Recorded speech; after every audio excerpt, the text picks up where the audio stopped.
Hello everybody, I am Dr. Apurva Dikhe, Assistant Professor, Lokmanya Medical College of Physiotherapy, Kharghar. Today, in this video, we are going to discuss about the basic coordination test which we usually perform in our neuro OPD setup.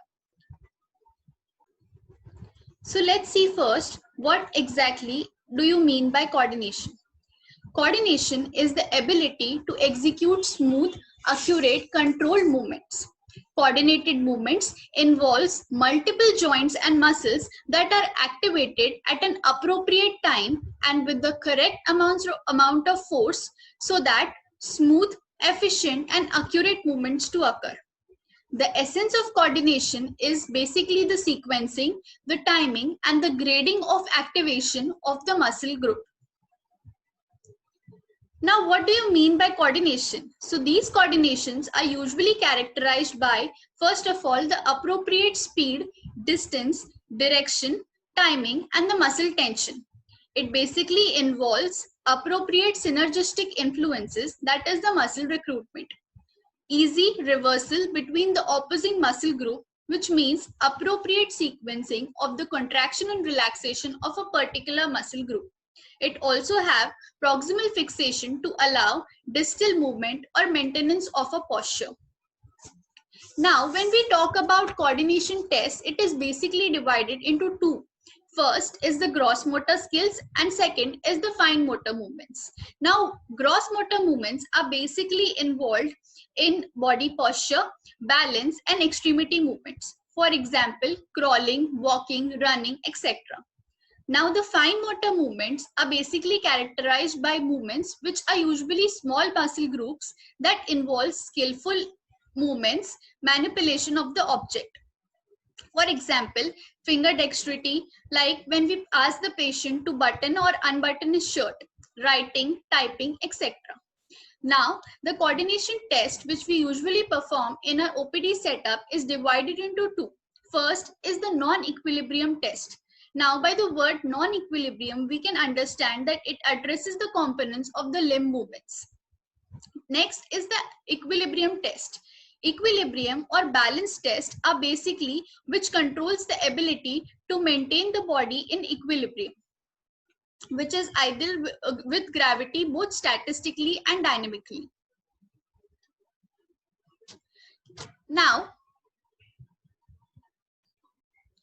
Now, in the first picture, as you can see, the first non-equilibrium coordination test is finger to nose test. In this test, we ask the patient to sit in a comfortable erect position.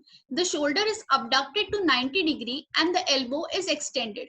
The patient is asked to bring the tip of the index finger to the tip of the nose. Alterations may be made in the initial starting position, which is observed performance from different planes of motion. Now, next you can see in the is finger to therapist test, finger. As you can see in the picture, there is one hand or one hand of the therapist finger and the patient is sitting in front. In this, the patient and the therapist basically sit opposite to each other. The therapist's index finger is held in the front of the patient. The patient is asked to touch the tip of his or her index finger to the therapist's index finger. The position of the therapist's finger may be altered during the testing to observe ability to change the direction, the distance, and the force of the movement.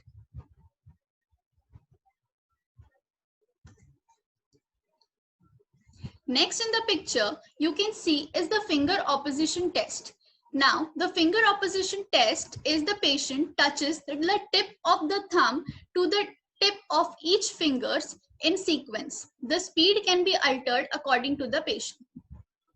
First of all, the speed can be slow and then it can be gradually increased. The next test you can see is pronation and supination.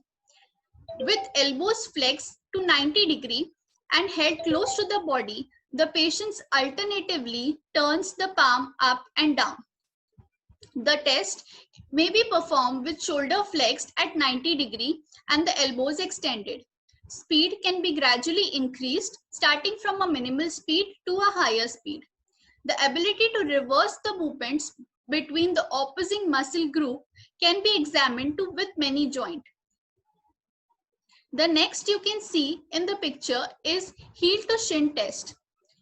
In this, from a supine position, the heel of the one foot is slide up and down to the shin to the opposite lower extremity. Next you can see is sit test, which are the equilibrium or balance test which are done in a sitting position. The first is sitting in a normal comfortable position. Then we can ask the patient to weight shift in all the directions in a normal sitting position.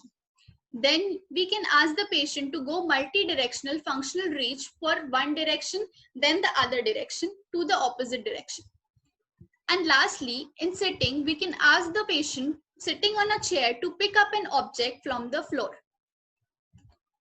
Next you can see is the balance test, which is done in standing position. The first is the patient is asked to stand in a normal comfortable position. Next, we can ask the patient to stand feet together with a narrow base of support. Now, if the patient is having difficulty in maintaining the balance, we can ask the patient to increase the distance between both the feet. The next third test is standing at 1 foot. Now, if your patient is comfortable with the second test, then you can forward to the third one. Standing with 1 foot directly on the floor with a tandem position, as you can see in the picture of the second side. Next, the fourth test is standing with the eyes open and then eyes closed with a narrow base of support. Then again in the fifth test, we ask the patient to stand in a tandem position, first with eyes open and then with eyes closed, which is commonly known as Sharpen-Romberg's test. The sixth and the last test which we do in the standing position is basically standing with a multi-directional reach to the opposite directions. The next equilibrium test which we usually perform is walking. So you can ask the patient to walk on a floor which has basically markers placed. If the patient is able to do that, then you go for walking with a sideways walking. Then we ask the patient to move backwards in the backward position. The fourth test is walking in a circle in an alternate direction. So first you can ask the patient to walk in a clockwise direction and then to walk in an anti-clockwise direction. The next test will be walking on heels and the last one to be walking on toes. So these we saw are the basic tests which we do in sitting, standing and walking positions. Now let's see how we perform the coordination test which is in standing. You can see the patient is standing on a pillow with a closed base of support with eyes open first for 10 seconds and then with eyes closed. If your patient is able to stand on a stable surface, to increase the difficulty, you can ask the patient to stand on a foam or a pillow to increase his difficulty level. In this video, you can see the patient is standing into a tandem position. First, the patient is asked to open his eyes for 10 seconds and then the patient is asked to close his eyes. So these were the tests which we usually perform in our neuro OPD for coordination. Thank you.